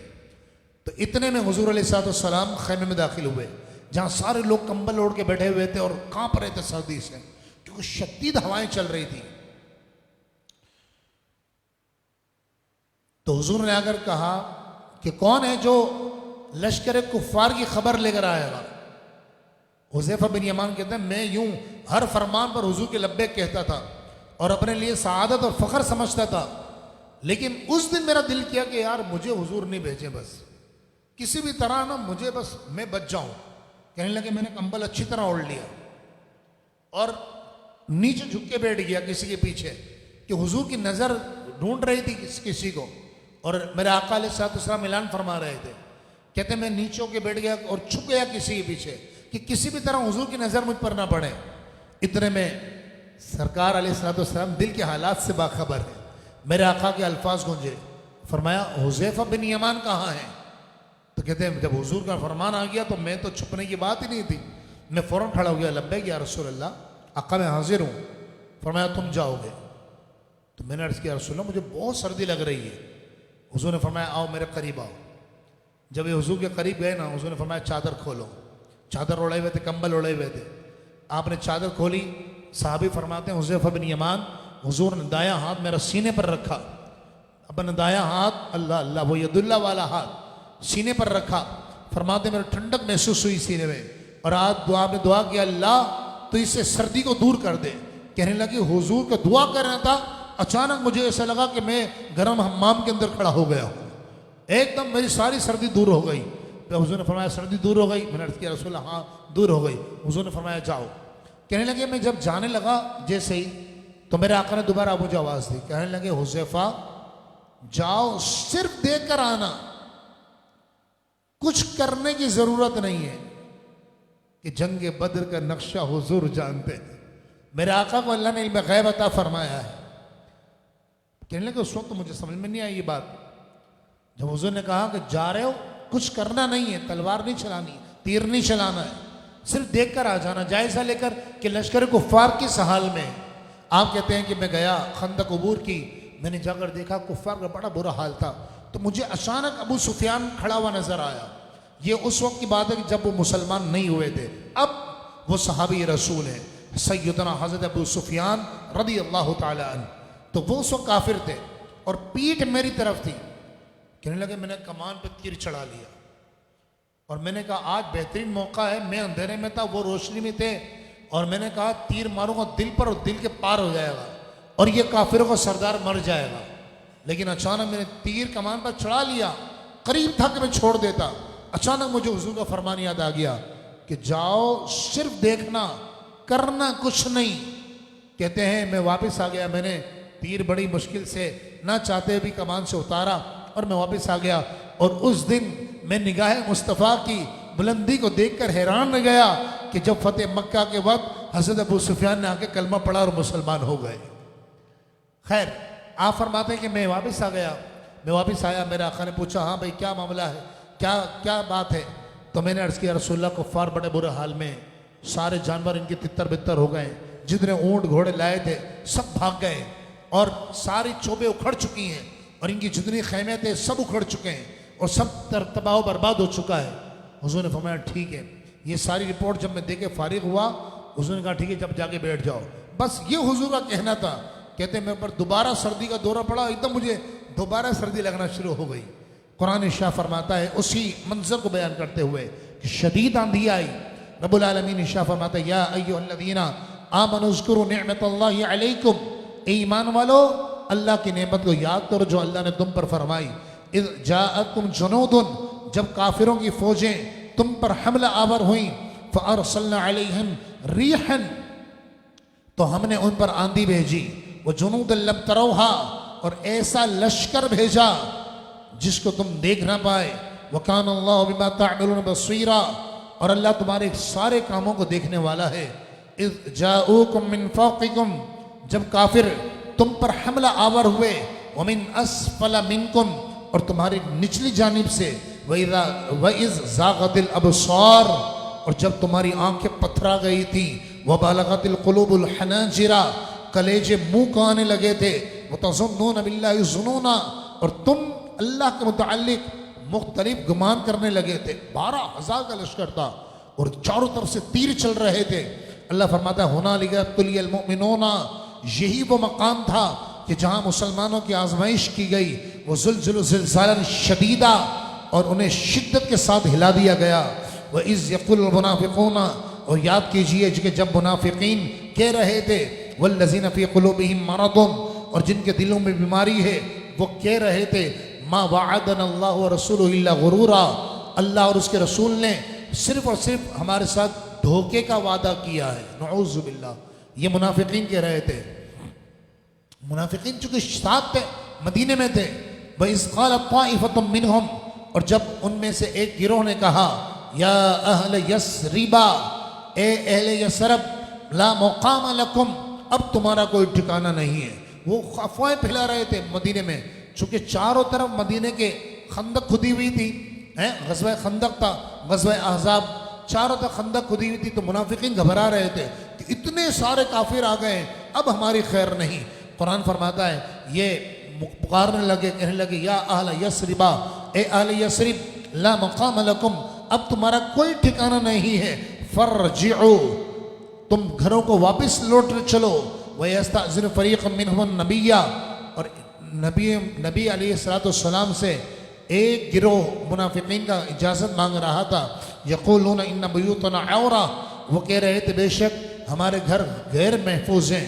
वमा हिय बिऔरा, हालांकि उनके घर गैर महफूज नहीं थे। इन युरीदूना इल्ला फ़िरारा, वो सिर्फ भागना चाह रहे थे। वलौ दुखिलत अलैहिम मिन अक़तारिहा, और अगर मदीने के चारों तरफ से उन पर लश्कर हमला आवर होते, यानी मुनाफिकीन की कुरान बात कर रहा है कि मुनाफिकीन पर चारों तरफ से हम लश्कर हमला आवर होते। सुम्मा सुइलुल फितनता, फिर इन मुनाफिकीन से शिरक तलब किया जाता। लआतौहा, तो ज़रूर ये कुफ़ार की मुराद पूरी कर देते, यानी ये शिरक कर लेते। वमा तलब्बसु बिहा इल्ला यसीरा, वो इसमें ज़रा भी देर नहीं लगाते। रब्बुल आलमीन ने मुनाफिकीन से फरमाया, कुल, ए महबूब आप इन मुनाफिकीन से फरमाइए, लन यनफ़अकुमुल फ़िरार, तुम्हें तुम्हारा भागना जंग से ये हरगिज़ फ़ायदा नहीं देगा। इन फ़ररतुम मिनल मौत अबिल क़त्ली, चाहे तुम मौत से भागो या कत्ल से। वइज़ा ला तुमत्तऊन इल्ला क़लीला, और उस वक्त तुमको बहुत ही कम। बेहतरीन मॉडल है, बेहतरीन मिसाल है। मुसलमान को किसी मॉडल को, किसी आइडियल को अपनाने की ज़रूरत नहीं है, किसी को आइडियल बनाने की ज़रूरत नहीं है। अल्लाह ने हमारे सामने एक ज़ात अक़दस पेश कर दी है, बस उसको आइडियल बनाओ, और वह है अल्लाह के हबीब की ज़ात। रब्बुल आलमीन ने इरशाद फरमाया, लिमन काना यरजुल्लाह, लेकिन ये ज़ात उसके लिए आइडियल है जो अल्लाह और उसके रसूल से, फरमाया लिमन काना यरजुल्लाह वल यौमल आखिरी, फरमाया जो अल्लाह और आखिरत के दिन की मुलाकात की उम्मीद रखता है, ये उसके लिए आइडियल है। वज़कर अल्लाह कसीरा, और अल्लाह को बहुत याद करता हो। मुफस्सिरीन निशा फरमाते हैं, हज़रत इब्न अब्बास इस वाक़े के रावी हैं। क्या फरमाते हैं कि सरकार दो आलम अलैहिस्सलाम ने ग़ज़वा अहज़ाब जब हुआ और खंदक खोदी जा रही थी, तो हुज़ूर अलैहिस्सलाम ने फरमाया, अगली 9 या 10 रातों में लश्कर तुम्हारी तरफ आने वाले हैं। जब मुसलमानों ने ये देखा कि वाकई लश्कर आ गए, तो मुसलमान घबराए नहीं, मुसलमानों का ईमान बढ़ गया, अल्लाह और उसके रसूल की ज़ात पर भरोसा और एतमाद आ गया। रब्बुल आलमीन इरशाद फरमाता है वलम्मा रअल मुमिनून अल अहज़ाबा, और मोमिनों ने जब कुफ्फार के लश्कर को देखा, क़ालू, तो मोमिन कहने लगे हाज़ा मा वअदना अल्लाहु व रसूलुहु, यही तो वो वादा था जो अल्लाह रसूल ने हमसे किया था। व सदक़ल्लाहु रसूलुहु, यही तो वो था जो अल्लाह रसूल ने सच कहा था। वमा ज़ादहुम इल्ला ईमाना व तस्लीमा, और इस लश्कर के आने ने उनके ईमान और इताअत में और इजाफा फरमा दिया। अच्छा हुआ ये कि ग़ज़वा अहज़ाब में कुछ सहाबा जो थे, हज़रत जैसे सैयदना उस्मान गनी रदी अल्लाह तआला अन्हु, हज़रत सैयदना तलहा रदी अल्लाह तआला अन्हु, हज़रत सईद बिन ज़ैद, सअद बिन ज़ैद, हज़रत हमज़ा, हज़रत मुसअब इब्न उमैर और दीगर सहाबा, इन्होंने आपस में कसमें खाई और इन्होंने कहा कि उस वक्त तक लड़ेंगे जब तक कि शहीद ना हो जाए, इस्लाम की खातिर लड़ते रहेंगे, इस्लाम पर अपनी जान कुर्बान करेंगे। इन्होंने नज़र मान ली, ये मन्नत मान ली। जब पहला ग़ज़वा हुआ ना तो उसमें मन्नत मान ली इन्होंने, और अल्लाह ने ऐसी मन्नत कबूल की कि सुबह क़यामत तक अल्लाह रब्बुल आलमीन ने इनका जिक्र कुरान में फरमा दिया। अल्लाह ने फरमाया मिनल मोमिनीन रिजालुन, मोमिनों में से ऐसे कुव्वत वाले मर्द हैं, सदक़ु मा आहदुल्लाह अलैहि, जिन्होंने अल्लाह से किया हुआ वादा सच कर दिखाया। हज़रत हमज़ा भी शहीद हो गए, मुसअब इब्न उमैर भी शहीद हो गए, हज़रत तलहा भी शहीद हो गए, सईद बिन ज़ैद भी शहीद हो गए, उस्मान गनी जिंदा थे। तो अल्लाह फरमाता है कि इन्होंने अपना वादा सच करके दिखाया। फमिनहुम मन क़दा नहबहु, उनमें से बाज़ ने शहीद होकर अपनी मन्नत पूरी कर दी। मिनहुम मन यंतज़िर, और बाज़ वो हैं जो इंतज़ार कर रहे हैं। क्या शान है, सुभान अल्लाह। वमा बद्दलू तब्दीला, और उन्होंने अपने वादे में कोई तब्दीली नहीं की। व औरसकुम व अनज़लल्लज़ीना ज़ाहरुहुम मिन अहलिल किताब मिन सयासिहिम, और जिन अहले किताब ने दुश्मनों ने इस्लाम की मदद की थी, ये कौन थे?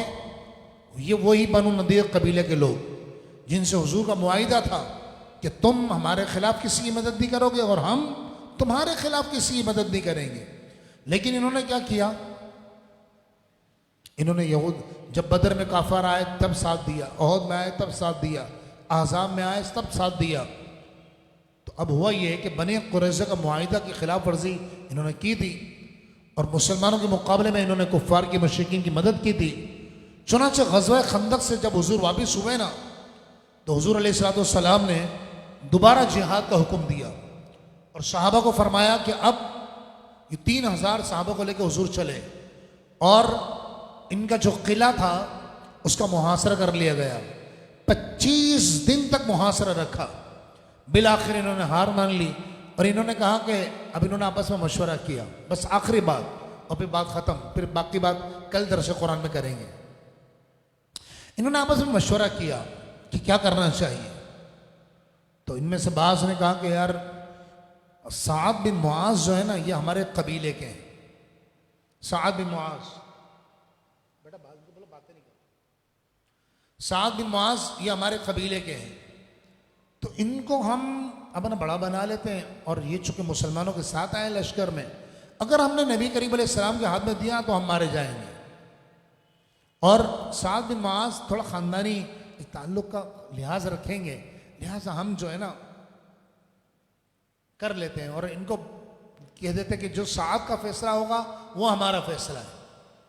हुजूर ने फरमाया ठीक है, अगर ये बात है कि जो साद का फैसला हो तो हमारा फैसला है। इन्होंने कहा जी बिल्कुल। हुजूर अलैहिस्सलाम ने कहा ठीक है जी, साद आप क्या कहते हैं? हज़रत सैयदना साद बिन मुआज़ रज़ी अल्लाह तआला अन्हु ने कहा या रसूलल्लाह, ये वो गद्दार हैं कि जिन्होंने आपके साथ बदअहदी की है। इनको नहीं पता था कि जो हुजूर के दामन से लिपटता है या गाना हो जाता है। अर्ज़ किया रसूलल्लाह, इन बदअहदों ने आपके साथ बदअहदी की है, अहद को तोड़ा है, मुशरिकीन का साथ दिया है। आका, अगर ये मेरी मर्जी पूछते हैं तो मेरी मर्जी ये है कि इन सब के सर काट दिए जाएं। चुनांचे फिर सब यहूदियों के सर उड़ा दिए गए। रब्बुल आलमीन इरशाद फरमाता है व अनज़लल्लज़ीना ज़ाहरुहुम मिन अहलिल किताब मिन सयासिहिम, और जिन अहले किताब ने दुश्मनाने इस्लाम की मदद की थी अल्लाह ने उन्हें उनके किलों से उतार लिया। व क़ज़फ़ फ़ी क़ुलूबिहिमुर-रुअब, और उनके दिलों में मुसलमानों को रौब डाल दिया गया। फ़रीक़न तक़्तुलूना, एक गिरोह को तुम कत्ल करते हो, व तअसिरूना फ़रीक़ा, और दूसरे गिरोह को कैदी बनाते हो। व औरसकुम अर्दहुम व दियारहुम व अम्वालहुम, और उस रब्बुल आलमीन ने तुम्हें इन यहूदियों कबीले बनु नदीर की ज़मीन का, उनके घरों का और उनके मालों का वारिस बना दिया। वह अर्दल लम ततऊहा, और ज़मीन का भी वारिस बना दिया जिस पर अभी तुम चल कर भी नहीं गए। वकान अल्लाहु अला कुल्लि शैइन क़दीरा, और अल्लाह तबारक व तआला हर चाहत पर कादिर है। रब्बुल आलमीन ग़ज़वा अहज़ाब का वास्ता, उनमें शरीक सहाबा का सबका रब्बुल आलमीन हमारे दिलों को रोशन और मुनव्वर फरमाए। या अरहमर राहिमीन, या रहमान, या रहीम, ए खालिक, ए मालिक, कुरान के एक एक लफ्ज का सदका आज जितना बयान हुआ, जितनी तफसीर हुई, अल्लाह हमारे दिलों को रोशन कर दे, कुरान का सदका अदा कर दे। ए रहमान, ए रहीम, ए खालिक, ए मालिक, जितने बीमार हैं शिफा अता कर दे। अल्लाह आज हज़रत हकीम लुक़मान का जिक्र आया, उनका अंदाज़ तरबियत बयान किया गया। अल्लाह हमारे औलादों को आंखों की ठंडक बनाना, बख्शिश के इज्जत का जरिया बनाना। मैं ये कहूँ मुझको ये अता हो, वो अता हो, वो दे कि हमें शाही मेरे घर भर का भला हो, मट्टी न हो बर्बाद, सिमर की लाही जब चाँद उड़े मेरी तो मदीने की हवा हो, जब तुम्हें वापसी हो या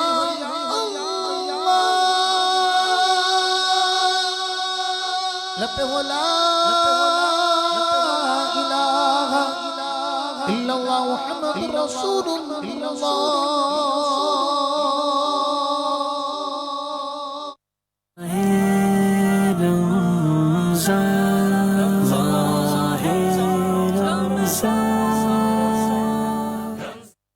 माहे रमज़ान, माहे रमज़ान,